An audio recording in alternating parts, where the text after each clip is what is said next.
Hello, welcome to Staring Down the Storm, Autism Advocacy in America. I'm your host, Tabitha Ziegler.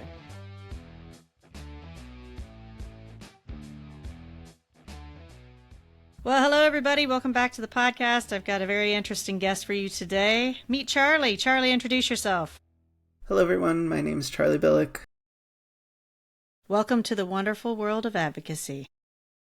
Yes, thank you. You're welcome. So I figured we might as well just do something interesting today. Like I was telling you earlier, I'm feeling like a little bit in a Riley mood. So, yeah. I figured we'd start off by talking about punk rock. Are you a fan of punk rock? Some of it, yeah. Yeah? Right. Yeah. So my current playlist, just to get me through the day generally, is like Dropkick Murphys, the Real Mackenzies, Patti Smith, Guy Advert, Debbie Harry, Wendy Williams, and Joan Jett as some examples. Okay. And I'm reading from my notes because I didn't want to forget anything. I thought I'd be getting so excited my brain would just be hopping all over the place. So that's super valid. Right. And I saw The Late Show with Stephen Colbert and Patti Smith recently. Did you get to see that? I did. Yeah, that was pretty cool. How'd you like that? Yeah, it was really cool. I don't think I'd actually heard that song before. So it was really nice. Definitely gave me a little bit of the chills. Right. So just to, gain some perspective, because I think, there's just so much going on right now. I think people in the neurodivergent community everything's flashing all the time. It's always on, right? Yes, definitely. Well, let's walk everybody through your origin story a little bit. Yeah. So I grew up in South Jersey. Yeah. I am the oldest of 4 siblings, and we're all neurodivergent or have special needs one way or another. Now, I was late diagnosed. I was actually only diagnosed 4 years ago, and I'm 33, so definitely a late diagnosis for me, and we can get into that more later, but I have a younger brother who's 4 years younger. He was originally diagnosed with Barrett's-Winter syndrome, which is a flat brain syndrome that's developed in utero. It causes developmental delays, and he's non-talking. He has definitely high support needs help eating, getting in and out of the bathroom. He didn't learn to walk until he was 5. So, a lot of support needs with him. And then I have another brother who's 9 years younger than me, and he has ADHD. He has very, very low support needs at this point. He just graduated college this year. He's doing well. Very good. Yeah. And then I have a sister who's 10 years younger than me, and she has autism and panic disorder. And she has moderate support needs. She goes to, an adult day program that's specifically for, young adults with, mostly autism. So that's been really cool for her. She's made a lot of friends there, but she needs to be prompted to do certain things, but overall she's, fairly autonomous. So my parents definitely had their handful growing up. Well, let's talk about your parents a little bit, because Yes. I've heard your mom is an interesting character. She is. She's wonderful. So let's see. My parents have been together. They just celebrated their 34th wedding anniversary, and they were together for 10 years longer than that. So a total of 44 years roughly. Yeah, they were high school sweethearts together all through college. And obviously they've been through a lot together. And I think it really just speaks to, how strong of a relationship that they have, and they just have so much love and caring for everybody. They still take care of my brother and sister full time, the ones who have higher support needs. So, and my dad worked for the state. He's semi-retired now. But fortunately he had really good benefits growing up. So we were able to get a lot of, care for the kids. They did early intervention. And my mom, so fortunately, because of my dad's position, was able to stay home with us for, I don't know, 17 plus years. So it was really nice to be able to come home, from school at the end of the day and, just talk to my mom, and she's there, and she was doing all kinds of stuff. So she's actually, she went to medical school, she did her residency, she has her doctorate, but she never practiced medicine because she ended up staying home with us. So now that she's back to work, and because of everything she and my dad went through with the kids, she's an advocate now for folks for families and kids with IDD needs, and especially as it relates to the school system and IEPs and legally getting your needs met by what you're required by the state, because she had to fight a lot for that. And my mom's a Leo. She's very fiery. She's not one to sit back and just not advocate for her kids. So it sounds like she should come on the show. Oh, absolutely. Okay. Well, she's next on my list then.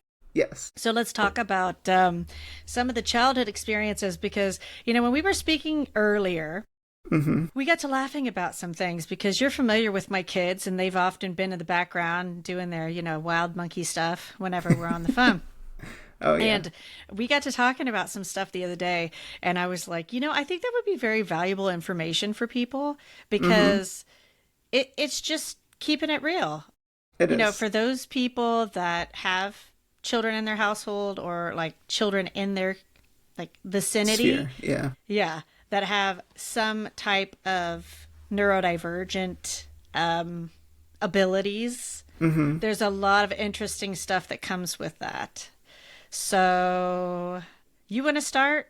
Sure. So one of the stories my mom loves to tell, and we love to reminisce about, is I was in middle school by the time my youngest two siblings were getting all of their early intervention. So there was a lot of, therapists coming to the house and them getting their needs met in home, and they would go out for some things, and they were in school, at the levels that they could be at. But I remember one time we have a fire, or my parents' house has a fireplace, and my brother, he was a little terror, my ADHD brother. So, just always into everything.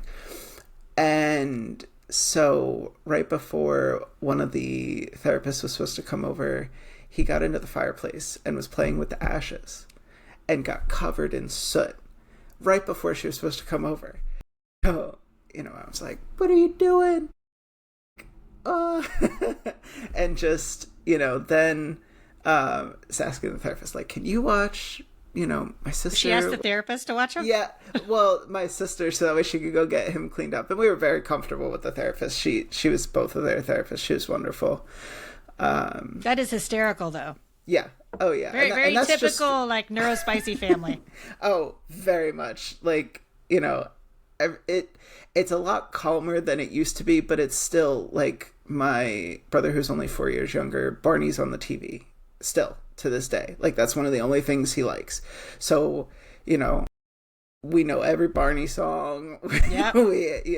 We have some of the echolalia and scripting with, those sorts of things. My sister loves watching the Wiggles and the Big Comfy Couch, so that they'll pull that stuff up on YouTube, and she's a hoot too, because she'll just throw in, she'll appropriately script, so she'll say quotes from those shows that she loves so much in the context. My wife a few months ago, when it's relevant to your conversation. Yeah, or what's going on. So my wife, a few months ago, we were playing a board game all together, and she spilled her soda onto the game board, and she was so upset.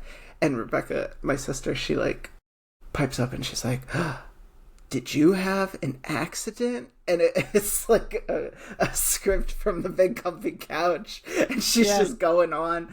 And, luckily it made my wife laugh about it. But, going back to the Neurospicy stories, I don't know if you have any others that you wanted to share. Well, I was going to share one. I know we spoke about it and we were just dying laughing. We were. So, yeah, the smearing poop stuff. Oh, absolutely. I mean, sometimes when my dad watches the kids, still, like, you'll look on the floor or something, maybe, a turd got kicked or something, and then I call it like freeze-dried turds because they're just like, oh, whoops, like, there it is again. And, like, the kids right now, they're getting to the point where I'm like, right, if you're not going to go to the toilet and you don't want to practice potty, then we're going to, at least when we take our diaper off, we're going to put it in the garbage. Mm-hmm. Sometimes that works, sometimes it doesn't. But my older one went through this whole spell of, like, he didn't want to take his diaper off. He would wait until, like, the bitter end. And so to give him a little bit more independence, I was like, right, okay, I'm going to let him come to me. Mm-hmm. But then when he was like, okay, I need to have the diaper off now, like right this second, I wasn't fast enough, So, and I got faster and faster, but, you're never really fast enough. And so, like, I smelled poo, right? And I was like, then you're on the hunt for the poo. You're like, instead of where's Waldo, like, where's the poo? Yeah. And so, like, I'm looking around, I can smell it, I can't find it, and I'm like, oh God, where is it? And so I find the diaper, and sometimes what they would do is, like, if it was just balls, they'd, like, shake it out. Yeah. So you'd find the diaper without the rest of it. And so then you're searching. Or, like, you just turn a corner or something, and you're like, I still smell it. Where is it? There you go. Just, like, wiped across the wall. And I'm like, yeah. That was the more common occurrence in our house. It was smeared. So we had one of those. It happened a few times. We had one of those. They were popular in, like, the late 90s, early 2000s. Like, central computer stations. So, like, it was in the, living room or whatever, and you've got the computer and the printer and all the mail slots and everything. And so, one time, it's wood, you're smelling it and you're like, where is it? And you go over to the computer desk and it's right there, all smeared in front of the keyboard. And everybody's like, oh, we gotta clean this up now. And they would also, if they woke up, and they had pooped, sometimes they would be in their cribs and they would smear it all on the crib walls and all on the dowels and all of it. Get it all up in there. Oh, yeah. So when you have to go clean it, you're like, how did you do this? Yep. Oh, man. No, but I'm telling that story specifically because I feel like, so often people, they just talk about, like, the bright side of autism. And I think you really have to have a good sense of humor. Like, you don't develop it initially. Like, it's not there initially because everyone is like, knee-jerk reaction. Oh my God, why did you do this? Yelling, screaming, throwing things, whatever. Like, that is, I think, most people's knee-jerk response to something that is, like, really sickening to them. And then you kind of have to settle into it because you're like, right, they're not necessarily doing it to be malicious, to be mean, to hurt anyone. And then once you get over that hurdle where you're like, right, like, it's not convenient, I don't love it, but they're not doing it because they want to be bad or they're trying to hurt anybody.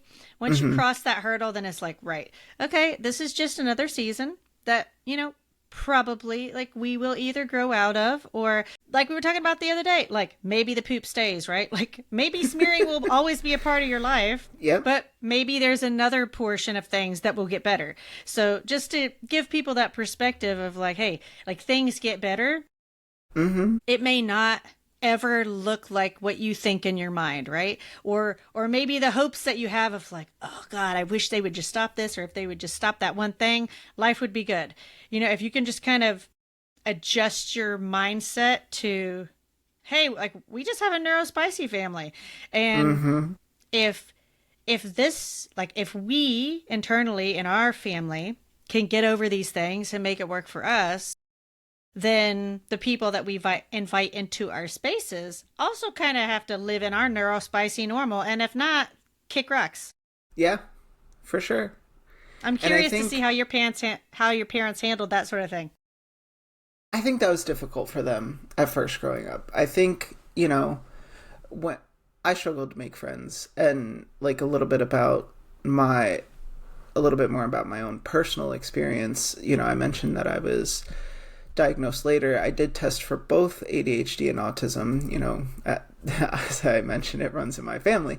So, and I definitely identified with a lot of both of those, symptoms and struggles. So, when I was diagnosed, I was only diagnosed with ADHD, but it was still very helpful to have gone through that process. And even though I don't actually have an autism diagnosis, I'm like, that's okay. I know that it runs my family. I can have a lot of the tendencies or struggles, and I can also learn how to deal with them. And it doesn't have to be an official diagnosis to know that those are things that I struggle with and I can work on and that sort of thing. So, but, rolling back, 25 years or so, and throughout childhood, like I did struggle with friendships and social situations and all of that. So, I would want to invite people over to the house, and my parents would be very hesitant because it was chaotic, Right. Like there's a lot of noise, there's a lot going on at the house. And, I think that was also, a lot of extra stuff for them. But at this stage, now, fast forward, we bring friends over and they're just like, yep, it is what it is in the house, that, like it or lump it kind of thing. Yeah. So, yeah. And that's kind of nice because it's just kind of like, we are who we are. And yeah. Well, I think your family is a really good example, sort of like an OG example of how to do things. So I'm not shocked that your mom's a super advocate now. Mm-hmm. I mean, maybe one day, like, I'll have high aspirations to be like her, right? You have always reminded me of her. I feel like you and she are very similar. Oh, yeah, for sure. Yeah, it sounds like we probably would be friends. Definitely. I think you can't enter into this world. Well, that's not true. There are those that there's so much shame that they just hide. Mm-hmm. And then you're just barely living. You're barely even surviving. And that's not okay. And I think that's why I do the things that I do, because everybody's family looks different. I mean, that was always the case. Yeah. Everybody's family always looked different. And so now there just need to be more and more spaces created for families like ours where they can either get out and enjoy things, or, maybe we can create some sort of hybrid example, right? Like, I know some people are really comfortable in their own homes, and I get that. But if you don't have outside choices, right? If you don't even have spaces to try, then your only option is home. And we have to have several options to at least try. And then if your safe space is home and you want to spend 90% of your time at home, that's great. For those people that, have very limited abilities, even if that means, hey, we need help to get on the assisted van to go to the store and to pick out our groceries. And even if that's all they can do, that's still something. That's still access. And, I really believe that we need to invest in all those sorts of things, because I feel like everyone brings value to the conversation and to the world. And I mean, just look at us laughing right now. There are probably people listening, hopefully not, but there may be people listening that are like, oh my God, I can't even imagine. I would never want to have kids with autism. Like, that would just be the worst thing that happened. And it's like, is it? It might not necessarily have been like your top 10 choice, but it also teaches you a lot. Yeah. And it lets you have more empathy. It lets you have so much more patience. everyone talks about patience as a virtue. I was like, I learned how to be patient.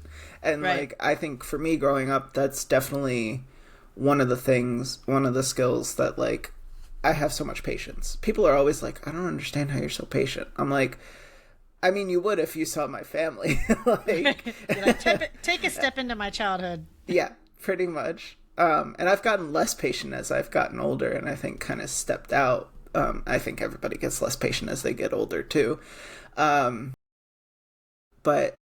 it's still a foundational skill, that and the kindness and the empathy. And my parents were so big on teaching that to us. One of the phrases I always remember my mom say growing up is treat others how you want to be treated.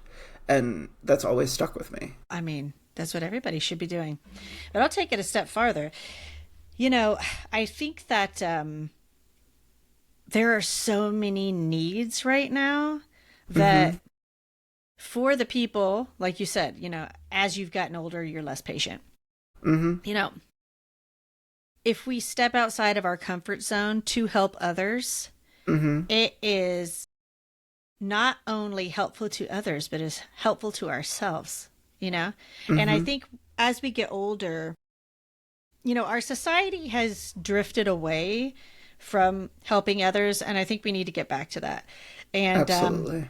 It just astonishes me that I'm not saying that it's wrong, right? But there are people that are like very avid advocates for animals, right? And animal spaces.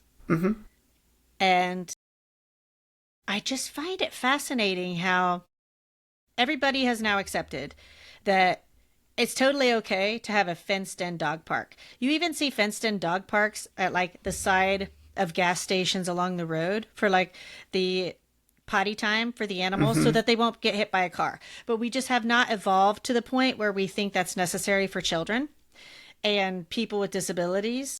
And it's like, why haven't we been able to see that? And I think it's because people have been hiding. Like, not everybody, but by and large, people have been hiding these children and these adults. And as we've evolved, we've been very reluctant to include them in the conversation and in the spaces. So, I do it myself. It's easier for me to go to the grocery store or whatever when my kids are at school, or have my parents watch them real fast, or like go grab a carton of milk from the gas station, like real quick while I'm getting gas on my way home, something like that. And it's because I know that if I take my children into one of those spaces, they're going to do the normal kid thing. Oh, look at this. This is interesting. Let me touch it. Smell it, lick it, whatever. And, I think all kids do that. But my kids, it's just like hyped up a few notches. And the problem is, it's the taking it away. And I know that it's going to take me a really long time to get the things that I need in the cart or whatever.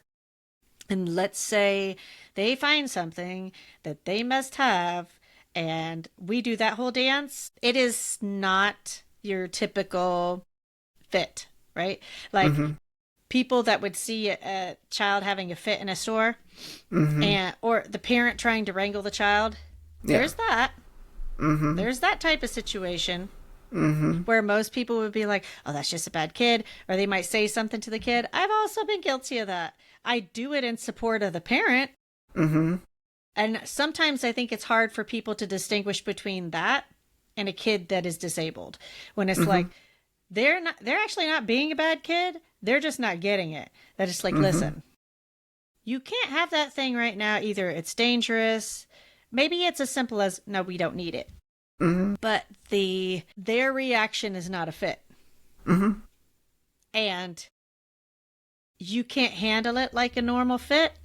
And I think people aren't used to seeing that, and they also don't know they don't know how to help, right? Like if some disabled child is having a full-scale meltdown in a store over a game or a magazine or whatever, and watching their parents struggle with them, most likely they're probably going to get the police called on them at some point. That's kind of how I think that's going to go, especially the older the child or the older the adult. Because let's face it, there's a bunch of people with disabilities that it's hidden. It's not visible. There are some that it's readily visible, right? Like if you have a child that has Down syndrome, you can generally see that. And I think people have more compassion for that. If you see a kid in a wheelchair, you have more compassion for that. But if you don't see anything that you can visibly see disability, people instantly come down hard on the kid and the parent. And the reaction seems to always be like really extreme to the point of non-helpful. Yeah. Oh, for sure. My mom has a story about that. I think it was my younger brother. And, they were out shopping and he started having a meltdown for whatever reason. He was younger. And some older woman leaned over him and was like, "Santa's watching, little boy." Right. And yeah, we can laugh about it now, but at the time, my mom was pissed, That's why she still tells it. Well, yeah. But I'm sure, in fairness to the woman, right? Yeah. Like, she might have thought she was helping. Mm-hmm. Because I think that's the old way, And yeah. We have to do better about at least having these conversations so that people are aware and that we give them better skills. I'm not saying everybody's always going to get it right? But like for the parents, as well as for said person giving this type of advice, we also need to be able to do better. If someone were to come up to my child, I have to recognize, right, this is an opportunity to educate through advocacy for my child and for myself. And if the goal is advocacy in like education, you want that person to walk away with knowledge, right? You don't want them to shut down and then just, all right, well, every kid in the future that I ever see have any sort of incident, I'm just not ever going to, I'm going to do a beeline towards the exit. I'm not going to help. I'm not going to say anything. And, we don't need that either. So I think we have to find some positive line where we can kind of check ourselves. I'm not saying I have all the answers. I'm just saying we have to at least try. Yeah. Because we need these people to be allies for our community. Yeah, for sure. So you have always been an advocate yourself. You might not have really realized that as you were growing up, but it just seems natural to you. And we had a lot of conversations about minorities and, how being part of some type of a minority sort of makes a person not just more resilient, but more compassionate and more driven to help other communities. Would you like to talk a little bit more about that? Yeah, definitely. So as I mentioned earlier, growing up, I struggled with what I now realize are definitely some signs or symptoms related to autism. So one of the bigger ones is not really being in tune with yourself. And because you're masking so much, or you're trying to live up to society's expectations and fit in and all the rules, that you end up, I don't want to say losing yourself, but you're not in tune with yourself. I definitely identify with that. So, and because, the house was very chaotic, that's just what it was. There really was not often peace and quiet there. So, which you really do need for more introspection. And so when I went away to college, it was like, wow, this is what quiet is like. And then, it finally started being able to be a bit more in tune with myself. Over that sort of journey, I realized I was transgender. So actually, I was assigned female at birth, and I realized I was transgender male. So that was definitely difficult to, well, first of all, identify. I mean, it took me between 19 to 21 years, Okay. That's about how old I was. Maybe, yeah, that's about how old I was. I came out socially around 21. So, That's pretty normal too. Yes, it can be. I think there was a lot of, because that is when a lot of people can do it. It is very typical. And at the same time, back then, that's over 10 years ago, there's this school of thought for some people that like, oh, you had to know when you were like 4. You had to know when you were little, or else, you're just confused, or, you still don't know yourself well enough. And, there were signs growing up. Like as I got older, I hated dresses. Like, Right. You would find me like for award banquets and stuff like that in dress slacks and a blouse, not a dress like most other people were wearing. Right. And things like that. Like I was never really a girly girl or anything like that. So yeah. And let's just be clear, because, I think a lot of people, they have a lot of questions and they don't have an opportunity to ask someone. So I use myself as an example. I also came out whenever I was like 20, 21, as a lesbian, not as trans.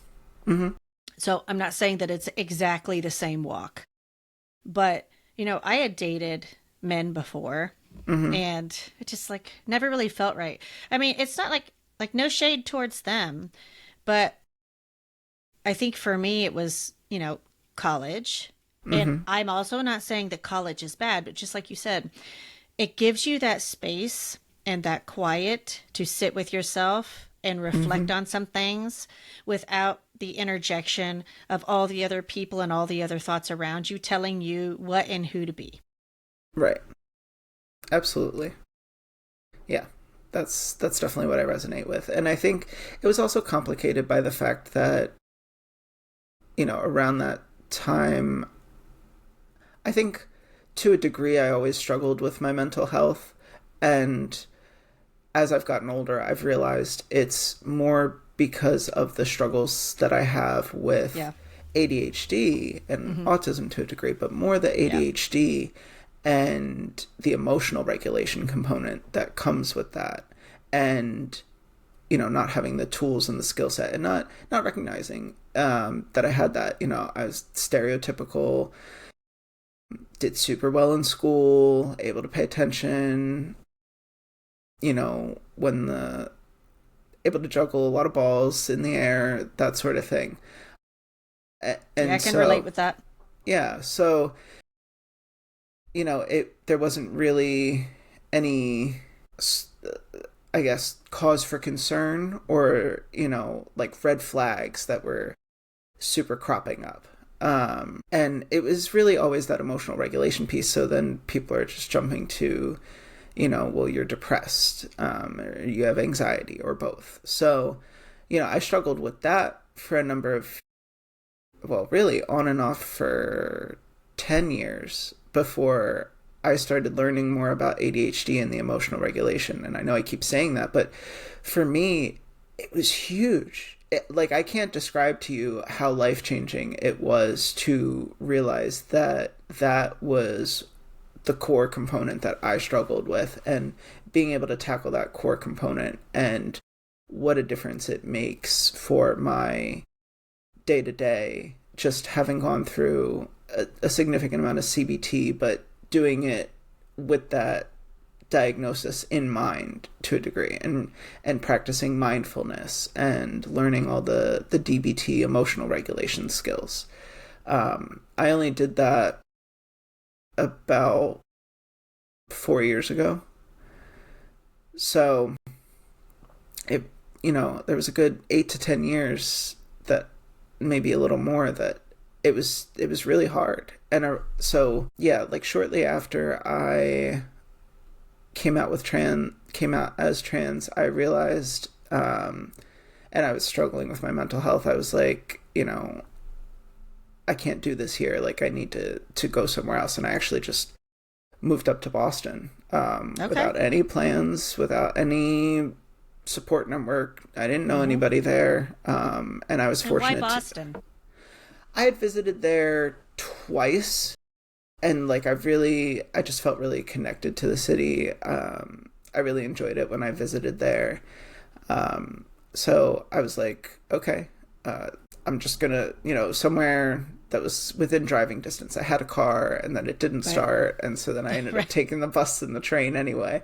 And so I was able to lean on the trans housing network and get a place to stay for a little while. And actually it was only like a couple weeks, and then I went on a date with a woman who I fell in love with and is now my wife. So no kidding. That's how that worked out. Yeah. How about that? Yeah. So that's we just celebrated 10 years this year. Congratulations. Thank you. That's 10 years really together, amazing. 2 years married. Very cool. Well, thank you very much for being vulnerable, because I think that, now's a good time to tell our stories. And I think there's a lot of people suffering right now that would benefit from the type of things that you're saying. I think that it's, it's not necessarily just the neurodiverse community, but I do think that it happens a lot in the neurodiverse community. And I wonder, we always think back, right, to like, oh, what would life have been like if I had always known, or if I had a support system? So, like, let's delve into that a little bit. Let's say you had some wherewithal to know when you were 4 or 5, or you thought, right, that, oh, okay, like, I know I'm a boy. What would that have maybe looked like for you, do you think, moving through your life, or do you think it would have mattered? I think that's an interesting question. I don't know that I've ever really thought about it. I mean, I'm sure I thought about it at one point. I think everybody, like you said, has those thoughts like, oh, I wish I would have known, or, maybe this would have been easier. I think I would have still struggled, because it was, it was more that, or not more that, the theme of not being in tune with myself is a theme that continued to carry forward even after I realized I was trans. So to speak about that for a little bit, it really felt like that was a huge piece of the puzzle, and I felt much better identifying that, and it felt right. And, clearly I've been out for over 10 years, and that's gone well. From that respect, but it still felt like I wasn't all the way there and all the way in tune with myself. And so, I spoke about that I moved to Boston. I lived in Boston for 8 years before I moved back to New Jersey to be closer to family. And that was because during and after COVID, I realized that I really wasn't living my aligned life. And because I was going through a lot of therapy at the time, and, identifying that I had ADHD and maybe I'm on the ASD spectrum somewhere, it allowed me to be more in tune with myself. And I've always loved to travel. I actually got my passport when I was 17, because I didn't have my driver's license yet, and we were doing the school trip to Disney. So my mom's like, you love to travel, even though there wasn't a ton of travel. Like, I knew that's something that I wanted to do, but I didn't make that a focus in my life because I didn't realize how I couldn't see the way. It was just kind of like, okay, well, you're going to go to college and you'll get a 9 to 5 and that's the life. So it was, again, not being in tune with myself. So I think, to kind of go back to answer your question, I don't know how much it would have changed, because I think I would have still felt like, okay, you fall in line, you go to college, you get a 9 to 5, and it wouldn't have necessarily changed that struggle with introspection that I've had. And to be truthful, continue to have on occasion. I really have to work on being in tune with myself to stay in tune with myself. And so I was mentioning, because of COVID, I think for a lot of people, it gave them a lot of time to be more in tune with themselves. And I was kind of on the fence about it for a little while, but, I was like, I really do want and need to be closer to family and back home. And my family is a huge support system for my wife now as well. So she was totally on board, and we bought our house going on 3 years ago now. So, and that was again a huge piece of the puzzle. Felt a lot better. Obviously I've told about my immediate family and all the support needs, and my parents are getting older. We really like to help watch the kids so that way they can take vacations and they can get a break. And in addition, on my mom's side of the family runs Huntington's disease. So all three of her siblings have Huntington's disease. Can you talk a little bit more about that for people that don't know what that is? Yes. So Huntington's disease is a disease. It's the decay of nerve cells in the brain. So it can produce a variety of symptoms, but some of the really common ones are, and like standard ones that most or all people get, are like losing control of your movements. So almost a little bit like Parkinson's type movements. Okay. And just kind of more like jerky. You lose control of your bowels over time. You lose control of your speech over time, swallowing over time, your cognitive ability. Not everybody struggles with it, but it can also have mental health effects, going into, psychosis and things like that. So, and struggle walking, all of those things. And so it's a degenerative disease that happens over time. And depending on how many repeating alleles you have of that gene determines how severe and rapid that affects you as a person. So my mom did not inherit it. It was from their mom that they inherited it. And so we wanted to be closer because we wanted to be able to see my aunts more and spend the time with them that we could.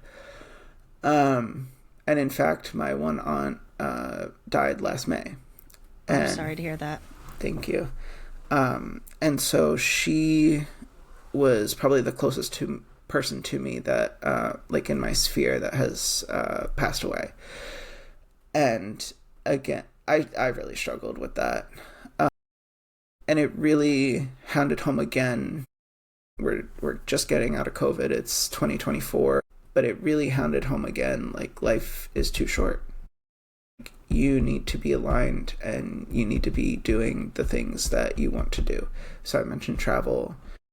And I was like, I need to do more to travel. Like, I still want to be around to help my parents, to see people, but, I need to travel more. So I also bring up my aunt because I mentioned they inherited the Huntingtons from my grandmother, who inherited it from her mother. And that was, so my grandmother was born, I don't remember the exact year off the top of my head, late 30s, early 40s. And my great-grandmother had Huntington's disease back then.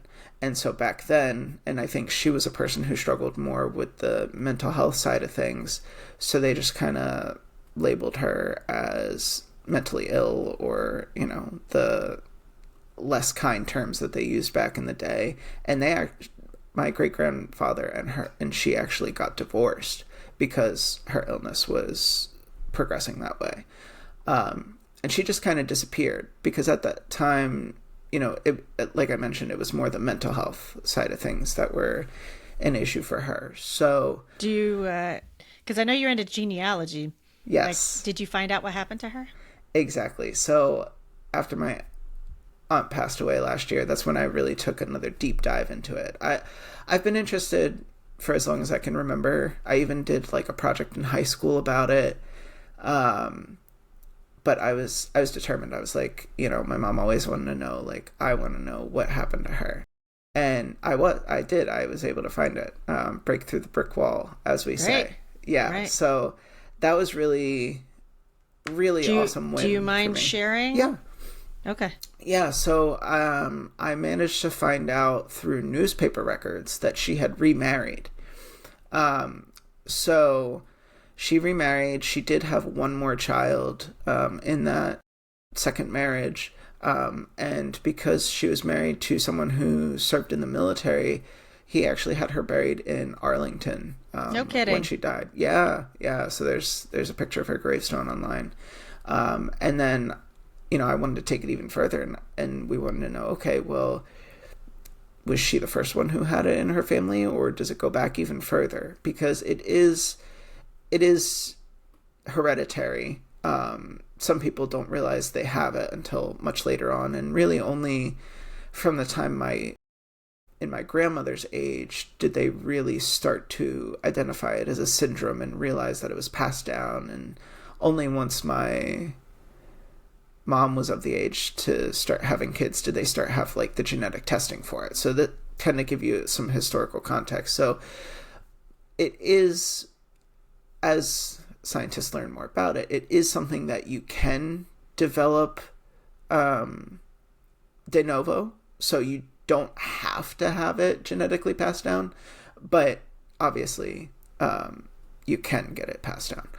And that's the more common way I think that people do end up with Huntington's. So I was able to trace back their family line as of right now into the mid 1800s, and most of them were in the same town or same couple of towns out in northeast Pennsylvania. They were coal miners for decades, and I probably still have distant cousins out there. I prefer to, at this stage in where I am, just work up on my family trees, not so much out and down. But yeah. Yeah, because you can hit a lot of rabbit holes. I understand. I'm Yes. also I'm a fan. I don't even know if I would say I'm an amateur genealogist, but I've always had an interest. I think every family has one, right? Right. And so I've got a couple interesting family lore type things that I've gone down some rabbit holes, and you always wonder, you're like, is it true? And right. I think for me, especially with the type of stuff that I'm doing now, I've always felt this pull towards social justice. Yep. And I've always wondered, I'm like, there has to be someone in my family that was like that. Like, I couldn't have licked it off a stone. Like, it just seems so, just so profound. And it always really has been. Like, maybe I wasn't aware, but even as a young child, I was always like that. And I find that a lot of people with autism share that. Like, yes. That's sort of my superpower with autism, I guess, is like this draw towards social justice. Yeah. Sometimes sense of moral. Right. Like, sometimes it can be a little debilitating too, though, because you can't shake it. Like, I'm like a dog with a bone, and that benefits sometimes, but it can also make it hard for me. But going along those lines of genealogy, like we were talking about, I knew from one of my mom's cousins that we had someone that participated in the American Revolutionary War, because all this stuff that's going on right now, I was like, oh, like I was just like stomping my feet, putting the gavel down. Like, there's a large reason why I started this podcast, among other things, was like the social justice aspect of things. And so I found out that one of my mom's cousins was already a part of the Daughters of the American Revolution. Okay. So she had already done the traced research. it paperwork wise to where she could actually apply to be, verified. Right. So I was like, And I'm a little older now. I've got nieces. I've got a daughter. And I'm like, I think I'm going to apply too. So I've started to go down this rabbit hole. And through just doing that research, right? Because like you said, rather than going across, which I have also done, I'm going in one direction right now, for Yep. now. Yep. But if my research is correct, which, like we say, I'm not saying I'm like the end all be all with genealogical research, right? Yeah. But if what I've done is correct, so far I've traced this one family all the way back to like 1300 Scotland. Wow. I don't know. Like I said, I need to have someone like you like take a look at it for sure. Yeah. Because maybe I'm not right, but if I am right, then I'm super interested now because I'm like, there might be some interesting stuff down these rabbit holes that might tell us a little bit more about ourselves and why we're structured the way we are. Absolutely. And that reminds me of last year I attended RootsTech, which is the largest genealogy conference in the world. And I attended a session that was called, and it was 8 o'clock in the morning. It was called Interracial Cousins Find Shared Ancestry, Sparking a Rewarding Journey to Africa. And, being into travel, I was like, I have to go to that one because I actually, just a few months before that, started my own business, Ancestral Wanderlust, All right. focusing on Say heritage it again travel. for people in the back. Sure, Ancestral Wanderlust. And I was focused on heritage travel, and I saw RootsTech was coming up, and I said, I have to go, I have to be there. And that was just so also validating for me, and I'm so glad I went. And this class, I think, or seminar, whatever, however you want to call it, more than any of the others, was so profound and stuck with me so much. And it was these two cousins. Their names were Dina Pecano Hill and Desi Campbell. And Dina was from Utah, and Desi was from North Carolina. And they had both done genetic ancestry and found out that they were related. Now, Dina appears white, and Desi is black.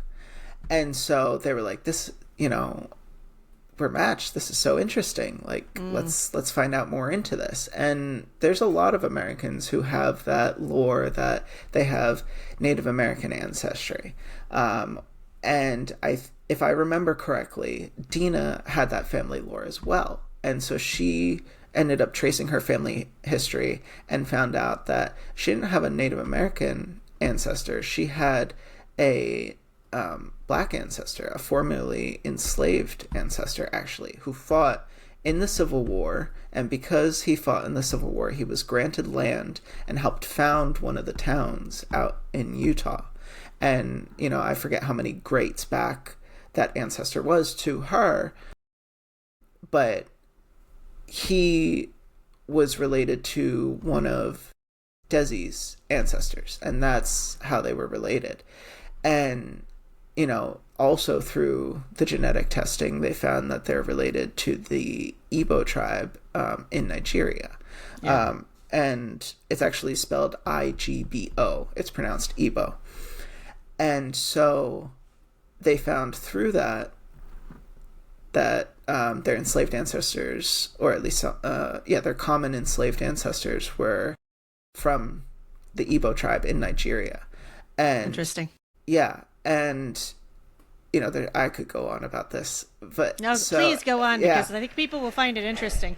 Because right now, for all those like white Christian nationalists that are like, yes. Oh yeah, the U.S. is white. I'm like, bullshit, because we're so mixed for so long from so many angles. Like this information is very important to people right now. Right, absolutely, and that was just part of what was so poignant for everybody in that room, because it really made you look around, and there were a number of white presenting people in the room, and some of them spoke up and said, yeah, I found out I had a black ancestor or indigenous ancestor or what have you, and it just really makes you think, like, you don't know, you don't know by looking at somebody, really. Well, so just a little bit about my family. I don't share this all the time because I'm real careful that I don't want to be like misrepresenting anything or like posing or anything like that. Supposedly, like I'm like many other families that was told that I had indigenous ancestry on both sides of my family through both grandfather's sides. I've never really gotten to the bottom of that. But now that you're having this conversation, right? Because I do have some pictures. And there are some pictures, at least on one side of the family, where like, at least looking at them, right? These people are dark, dark. Like, I don't know for sure if it's indigenous, but maybe yes, but maybe also African. You just never know. But I grew up with these old photos in a chest. Like, people were aware of it. I don't think nobody really had a problem with it. And I grew up in a family that I think all branches of my family really were very accepting. Like, I've got tons of cousins just from all sides of the families that married different people from different states, from different countries, from different racial backgrounds. And nobody really blinked at it. And there were a lot of military people in my family and stuff like that. But anyway, I say all that to say, I feel like my family is a very good representation of an actual American family because been here for a long time since the American Revolution, like large participation in the military, large integration. And anyway, I'm just saying all that to say, I think this kind of conversation, if people are willing to have it, is probably in everyone's family. Yeah. Yeah, in many, at the very least. And, a common thing, we also have that same story on my dad's side of the family that, there is indigenous ancestry somewhere. Don't have much specifics. That's actually one of the things I'm doing my personal research on right now. But what I've learned also is that many folks, because of racism, would say that they had indigenous ancestry over Black ancestry, because it was more palatable. And also, it's important to mention for people, like for the newbies into genealogy, a lot of people don't know that when you actually do go back and you start to look at the censuses, sometimes if you lived in a community where they sort of wanted to help people hide it, they would mark these kids down as white. And like, they could basically convince these census takers to not mark these children down as mulatto because they'd start calling them Black Irish. Have you gone down that rabbit hole yet? No, I can't say that I have. Well, you should do some digging into that because there is a ton of people in the Midwest that will say, oh yeah, I'm Black Irish. And I'm always wondering, like, how Black Irish? You know what I'm saying? Yeah, definitely. You just that never makes know. me think. I don't know if you ever. Did you like the Charlie's Angels movies? Okay, the one with Bernie Mac, the second one. I always You'll have love to that refresh quote. my memory. Oh, so the second Charlie's Angels movie, Lucy Liu, Cameron Diaz, Drew Barrymore, it has Bernie Mac in it actually too. Yeah, he's funny.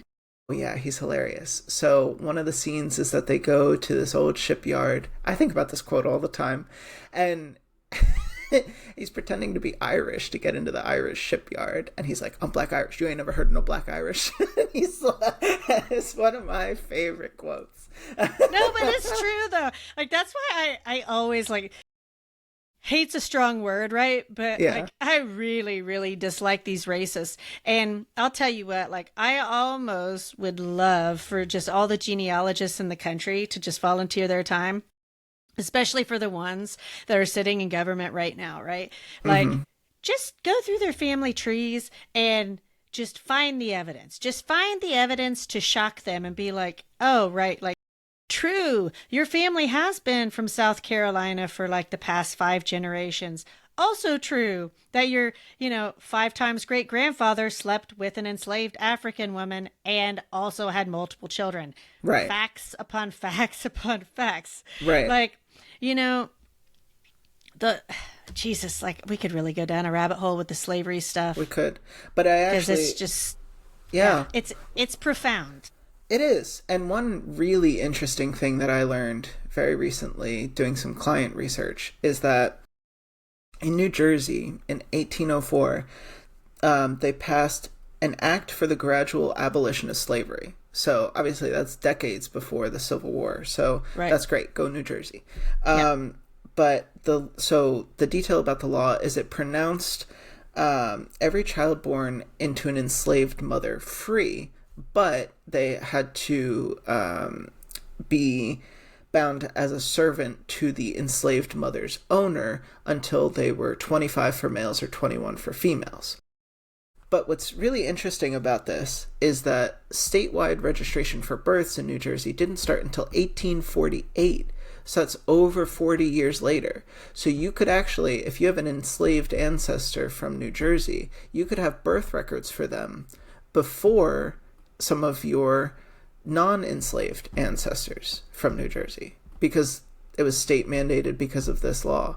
So, you know, I like I said, I learned that recently, and I just thought that was crazy because, you know, normally in, you know, doing research into enslaved peoples, it's really sad because you have to hope that the enslavers kept good records, you know, and it's just horrible and I think that's why a lot of people end up turning to genetic testing, like you know, Desi did. So well, I find it fascinating, and like I said, I think it's a very important conversation to have right now. You had told me that the reason that you are very interested in doing research is because of you being part of a minority yourself. And I don't want to, you know, tell your whole story leading into your business, but maybe we can just elaborate a little bit more on why you are choosing to go down the path in your business that you are. Sure. The business, as I mentioned, is born out of two passions, travel and genealogy. So it's heritage tour planning and genealogy research. So I do both. Like you, I have a multi-ethnic family. So I have cousins that are, you know, half African American. And even in New Jersey, you know, 20, 30 years ago, like they would experience racism too. And, but I was always interested in their family history too, because we had a great aunt who did my mom's side of the family. So, all the white side of their family, but not anything really into their African-American or black side of their family. And so that was always really interesting to me. And they also have lore and maybe even know with some certainty, it's been a few years since I've talked to them about it, but that they also have indigenous ancestry. So that's something that I've always really wanted to research for them. And just, you know, in genealogy in general, I think there's a lot of white people or white presenting people who are very into it. And I want to be able to give that experience to marginalized communities and underrepresented communities, because they're there at RootsTech. You know, there were thousands of people there. I think it was like 40,000 people, maybe more. Yeah. But, you know, just by walking through the crowd, I would say probably 80 to 90% of them are white presenting, you know, and there are the other ethnic groups and they have presence, like I said, but I really want to be able to bring that to more people. And I mean, you're an avid traveler as well. You know, the profound experience traveling can have. And I really think the heritage travel piece of that, and like I've mentioned, my struggles with being in tune with myself, travel really helps open that up for me. So I want to be able to give those experiences to other people. I want to help them better understand themselves and really be more connected with their past. And not everybody's past is pleasant. And some people don't even have good relationships with their closer ancestors. Like my wife doesn't speak to her parents. Like they're pretty horrible people, to be honest. But I've slowly but surely convinced her to be more interested in genealogy and really learning more where those older ancestors came from, to really understand their story and why things are the way they are, just like why understanding history in general is important. Right. Yeah, because everybody has a story, right? And I think that, I'll use my own family, for example. So my grandmother had bipolar schizophrenia. And my parents were her guardians. And, you know, by default, my brother and I, we also helped out. I saw some stuff whenever I was young that other kids my age would not have seen, right? But looking, because she's passed now a while ago, and I had to go pick up her death certificate recently for this Daughters of the American Revolutionary application. Interesting that, you know, she would be in that line. And just through talking to one of my mom's cousins who's older, we got to talking about family lore, right? Stories that were told. There was a lot of abuse that went on. And I won't get into all of that because some of those stories aren't mine to tell, right? But we all have those sorts of stories. And I think there are the stories you hear as a youngster with your young mind that you can't fully conceptualize until you're older, until you revisit it, until you look at it through a different lens. And some of those stories that I've heard makes me see my grandmother's struggles differently. And I think all of that is important to hear because it's part of the story. And everybody that influences your life in some capacity, like it all feeds into the same chute, right? Then it's just a matter of what you do with it. But I think all of those family stories that I heard when I was young, and coupled with all of my experiences personally, I can now see, the older I get, how all of it funneled into a clear path of advocacy. I just was not aware at the time. So I'm super excited about what you're doing because in my own life, I've seen it. And I think sometimes just being able to attach yourself, even if it is a horrific story. Like I have a few friends of mine that have gone to Africa. I don't know how they went about their genealogical research to get themselves there. I'm guessing it was probably genetic research, but they were so excited. They were so excited to get on the plane to go to Ghana or wherever, because they were like, now I have something. Now I know something, and I'm going to go back and find out more, like this missing piece of where they came from.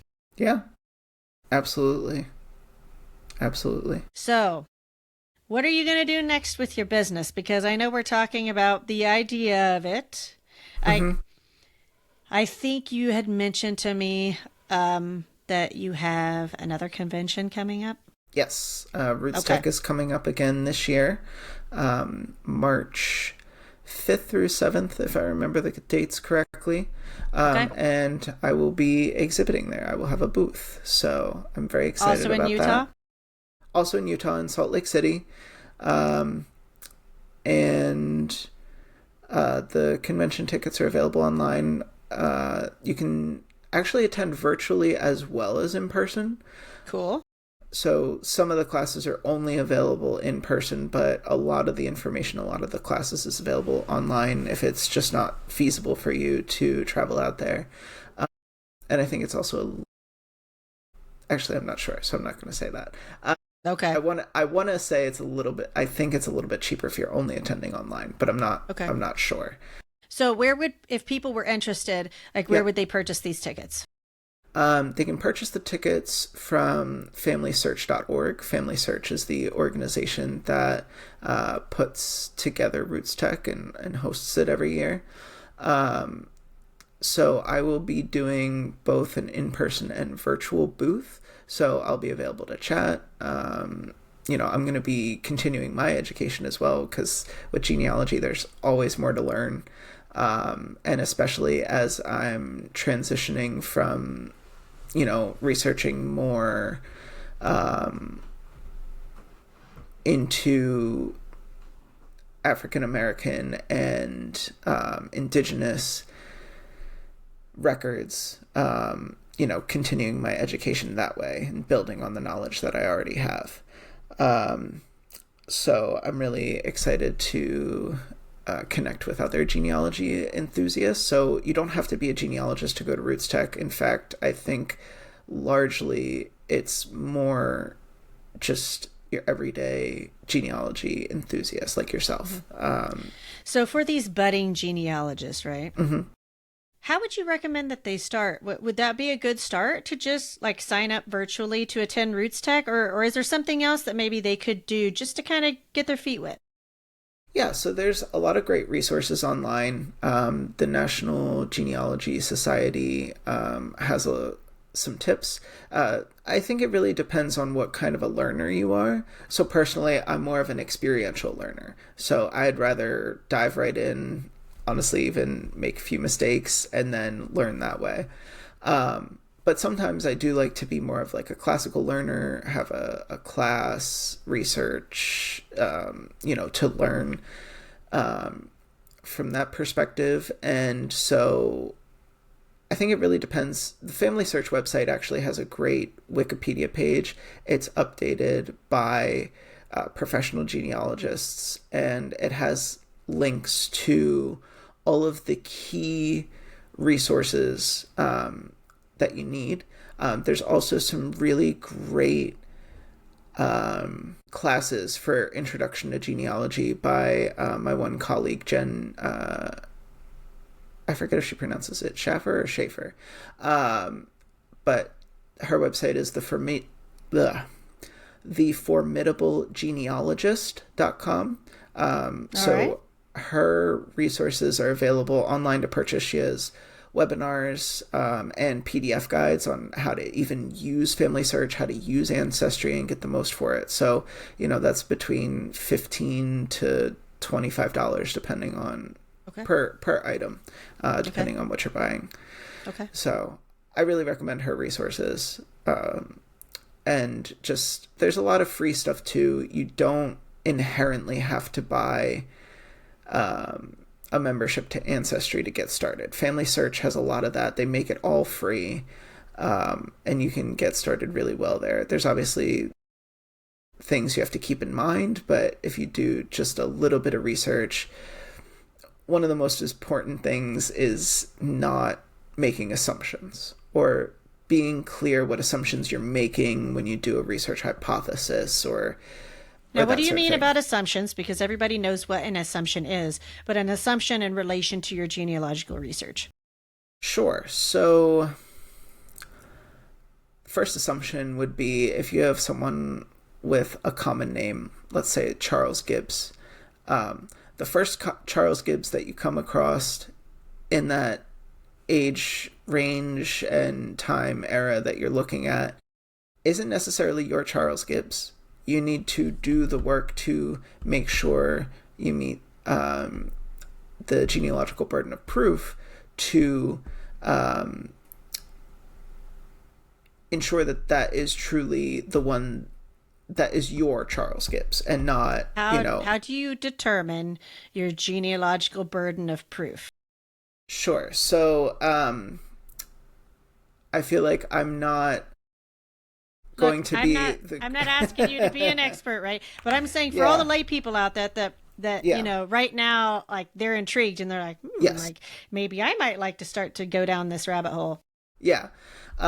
So what every genealogist really likes to start with is birth, marriage, death. So you want to, if you can, you find birth records, marriage records, death records. And often you have to work your way backwards. So you're really doing like death records, then marriage records, then birth records, or maybe you get marriage first, then death, then birth. It depends on what information's available. And you also have to remember not everything's available online. A ton of things are available online nowadays, and it's wonderful, but it's not everything. So when you find the birth, marriage, death, and are able to build, and then you also do a time frame and learn, especially if you're doing US based research, federal census every 10 years, 1890s missing for almost all records because of the fire. But, you build out their general timeline. So birth, marriage, death, I keep saying it, those are the big ones. And then you also find them in the census records. And that way you can, you realize when you're looking at time frames in that timeline, does it really, if there's two Charles Gibbs, maybe one's 5 years older, does it really make sense that he was in New York and the other one was already married? And, how does that work with the age range of the kids? And that sort of thing. So I've got a question. For families like mine, right, that have kind of stayed in the same area for a long time. Yes.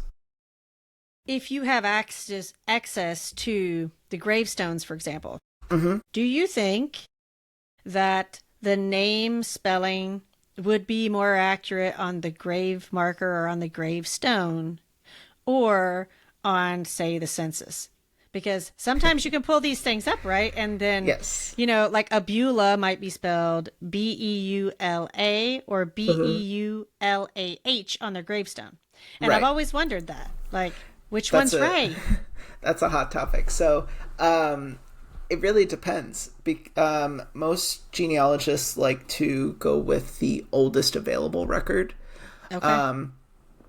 The thing is, before the advent of Social Security, people would spell their name, change their name however they wanted. And especially if you had a census taker, if you had an Irish census taker who's, recording somebody who's Polish, they're going to spell something the way that they think it's supposed to be spelled phonetically rather than the way the Polish person might have written it down themselves. So you try to go with the oldest available name. But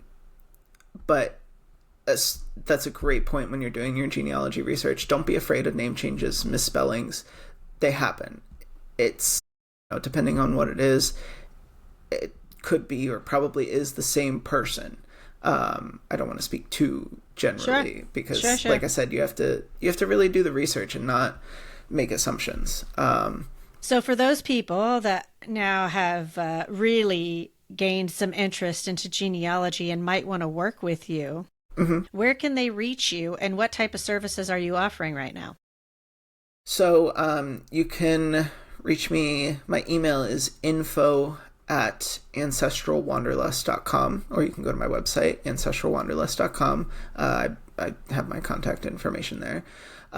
So I have a couple available packages, and they all, again, revolve around the heritage travel planning, genealogy research, or even a combination of both. And I can meet you wherever you are at. So if you're just getting started, just getting interested, and can go from there.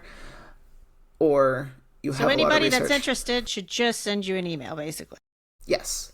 And if you're looking for something a little more custom, I do custom hourly as well. Well, I think it's super exciting what you're doing. I'll probably be calling you soon myself because I just don't have enough hours in the day. And I think there are probably a lot of people like that, right? That, yes, we're all getting older and time gets away from us. And, especially for those people that right now, like the type of things that we're talking about, just trying to determine their path. I just think what you're doing is just really impactful. And I think there's a lot of people that have curiosities about that sort of thing right now. So heading up into the holidays, yes, are you offering any sort of discounts, for example, for, say, first-time users to just, if they're curious and they're like, right, what's basically just going to make them jump? Do you have any sort of packages like that right now? I am in the middle of fleshing them out. So they're not posted, they're not yet available, but yes, you can look forward to things like that coming soon. Very good. Well, Charlie, it was amazing to have you on today. Is there anything else that you want to add? Yeah, just a huge thank you for all of the work that you're doing, for having me on. Really see you in the trenches. And like I've said at the beginning with my own family experience, I know how hard you're working with your kids and all of that. So definitely important to have this support network and the advocacy that you are doing. Well, thank you. I'm happy to do it. And for all of those people, right, because I do this to every guest, if people walk away with nothing else besides maybe one thing about you, like, how can they remember Charlie? What's that one gem that you want them to walk away with? Like, who is Charlie? I'm a caring person.